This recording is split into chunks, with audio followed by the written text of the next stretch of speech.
প্রেমে পড়ার মতো এত আনন্দদায়ক কিছু কি আছে পৃথিবীতে?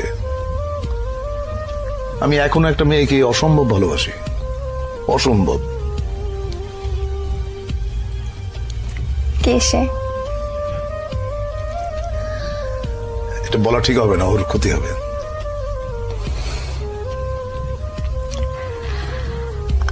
আমরা কি চিনি? চেনো হয়তো। আপনার কাছে প্রেমের সংজ্ঞাটা কি? প্রেম আপনি কিভাবে অনুভব করেন? প্রেম হচ্ছে স্বর্গীয়।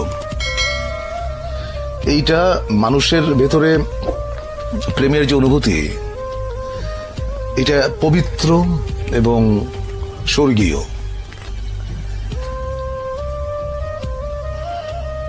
প্রেমের চাইতে ভালো বিষয়